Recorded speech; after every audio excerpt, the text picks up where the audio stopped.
Hello friends, आज हम पढ़ेंगे मल्हार का पाठ 13 पेड़ की बात। यह एक निबंध है और इसे लिखा है जगदीश चंद्र बसु ने। क्या आपने कभी कोई बीज बोया है? बीज से पेड़ बनने की कहानी बहुत रोचक है। कैसे अंकुर फूटता है, पौधा बनता है, धीरे धीरे बढ़ता है और बड़ा पेड़ बन जाता है। आइए जानते हैं पेड़ की बात। बहुत दिनों तक मिट्टी के नीचे बीज पड़े रहे। इसी तरह महीना दर महीना बीतता गया। सर्दियों के बाद बसंत आया। उसके बाद वर्षा की शुरुआत में 2-1 दिन पानी बरसा। अब और छिपे रहने की आवश्यकता नहीं थी, मानो बाहर से कोई शिशु को पुकार रहा हो। और सोए मत रहो, ऊपर उठ जाओ, सूरज की रोशनी देखो। आहिस्ता आहिस्ता बीज का ढक्कन दरक गया। 2 सुकोमल पत्तियों के बीच अंकुर बाहर निकला। अंकुर का एक अंश नीचे माटी में मजबूती से गड़ गया और दूसरा अंश माटी भेद कर ऊपर की ओर उठा। क्या तुमने अंकुर को उठते देखा है? जैसे कोई शिशु अपना नन्हा सा सिर उठाकर आश्चर्य से नई दुनिया को देख रहा है।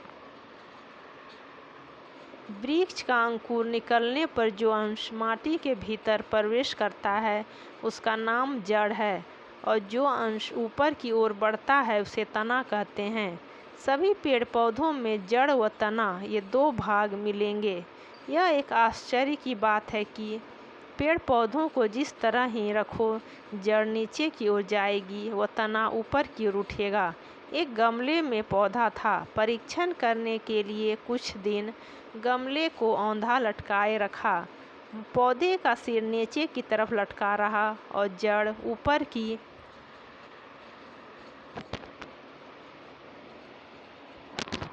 ओर रही। 2-1 दिन बाद क्या देखता हूँ कि जैसे पौधे को भी सब भेद मालूम हो गया हो।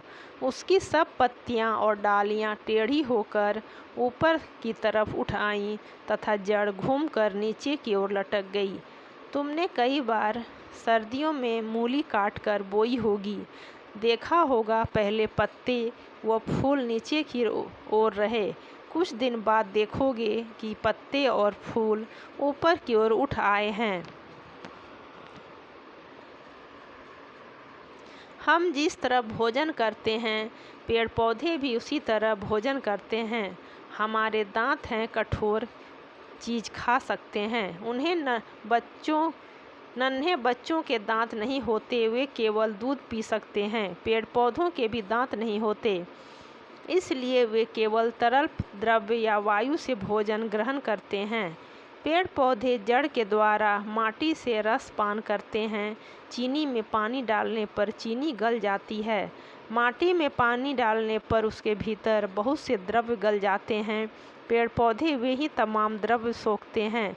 जड़ों को पानी न मिलने पर पेड़ का भोजन बंद हो जाता है, पेड़ मर जाता है। सूक्ष्मदर्शी से अत्यंत सूक्ष्म पदार्थ स्पष्ट रूप से देखे जा सकते हैं। पेड़ की डाल अथवा जड़ का इस यंत्र द्वारा परीक्षण करके देखा जा सकता है कि पेड़ में हजारों हजार नल हैं। इन्हीं सब नलों के द्वारा माटी से पेड़ के शरीर में रस का संचार होता है। इसके अलावा वृक्ष के पत्ते हवा से आहार ग्रहण करते हैं। पत्तों में अनगिनत छोटे छोटे मुंह होते हैं। सूक्ष्मदर्शी के जरिए अनगिनत मुंह पर अनगिनत होंठ देखे जा सकते हैं। जब आहार करने की जरूरत न हो तब दोनों होंठ बंद हो जाते हैं। जब हम श्वास प्रश्वास ग्रहण करते हैं तब प्रश्वास के साथ एक प्रकार की विषाक्त वायु बाहर निकलती है। उसे अंगारक वायु कहते हैं। अगर यह जहरीली हवा पृथ्वी पर इकट्ठी होती रहे तो तमाम जीव जंतु कुछ ही दिनों में उसका सेवन करके नष्ट हो सकते हैं। जरा विधाता की करुणा का चमत्कार तो देखो। जो जीव जंतुओं के लिए जहर है, पेड़ पौधे उसी का सेवन करके उसे पूर्णतया शुद्ध कर देते हैं। पेड़ के पत्तों पर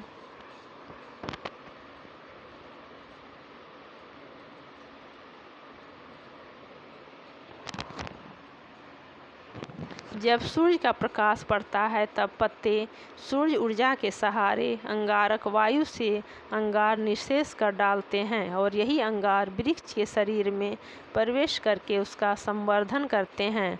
पेड़ पौधे प्रकाश चाहते हैं, प्रकाश न मिलने पर ये बच नहीं सकते। पेड़ पौधों की सर्वाधिक कोशिश यही रहती है कि किसी तरह उन्हें थोड़ा सा प्रकाश मिल जाए।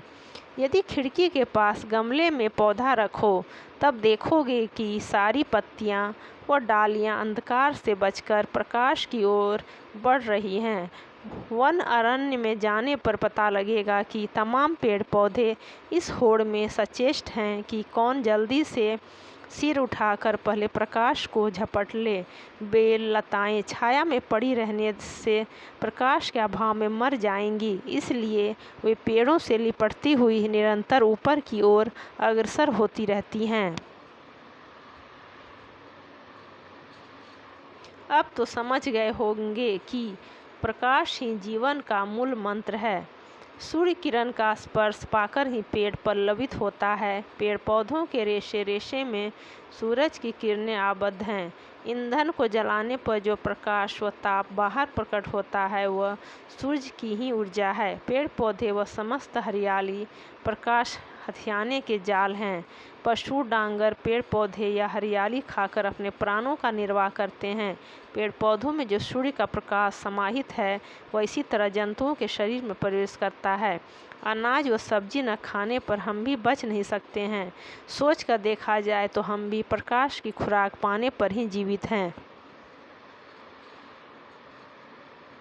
कोई कोई पेड़ 1 वर्ष के बाद ही मर जाते हैं। सब पेड़ मरने से पहले संतान छोड़ जाने के लिए व्यग्र हैं।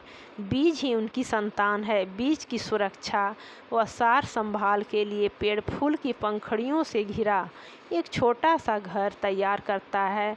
फूलों से आच्छादित होने पर पेड़ कितना सुंदर दिखलाई पड़ता है, जैसे फूल के बहाने वह स्वयं हंस रहा हो। फूल की तरह सुंदर चीज़ और क्या है, जरा सोचो तो।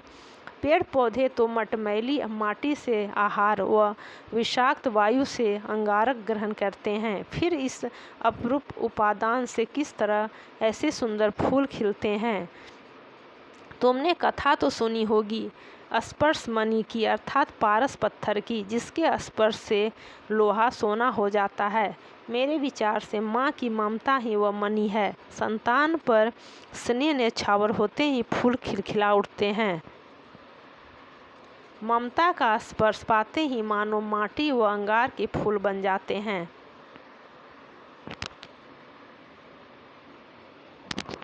पेड़ों पर मुस्कुराते फूल देखकर हमें कितनी खुशी होती है।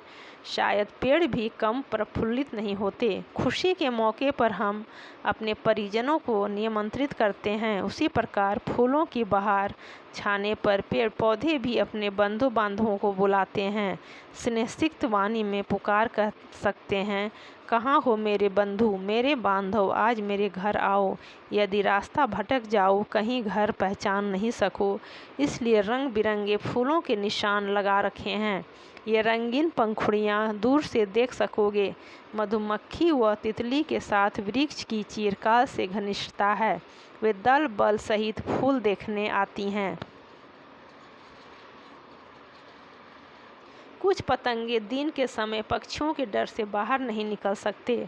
पक्षी उन्हें देखते ही खा जाते हैं, इसलिए रात का अंधेरा घिरने तक वे छिपे रहते हैं। शाम होते ही उन्हें बुलाने की खातिर फूल चारों तरफ सुगंध ही सुगंध फैला देते हैं। वृक्ष अपने फूलों में शहद का संचय करके रखते हैं। मधुमक्खी व तितली बड़े चाव से मधुपान करती हैं। मधुमक्खी के आगमन से वृक्ष का भी उपकार होता है। तुम लोगों ने फूल में परागकण देखे होंगे। मधुमक्खियाँ एक फूल के परागकण दूसरे फूल पर ले जाती हैं। परागकण के बिना बीज पक नहीं सकता। इस प्रकार फूल में बीज फलता है। अपने शरीर का रस पिलाकर वृक्ष बीजों का पोषण करता है। अब अपनी जिंदगी के लिए उसे मोह माया का लोभ नहीं है। तिल तिल कर संतान की खातिर सब कुछ लुटा देता है। जो शरीर कुछ दिन पहले हरा भरा था, अब वो बिल्कुल सूख गया है। अपने ही शरीर का भार उठाने की शक्ति छीन हो चली है। पहले हवा बयार करती हुई आगे बढ़ जाती थी, पत्ते हवा के संग क्रीड़ा करते थे।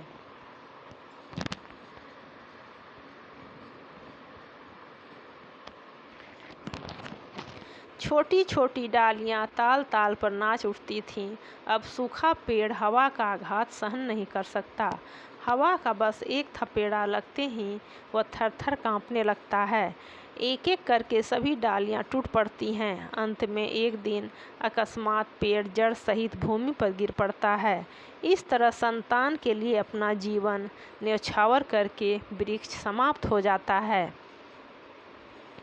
बच्चों, अगर आप हमारे चैनल पर नए हैं तो चैनल को सब्सक्राइब कर लें और लाइक का बटन दबा दें।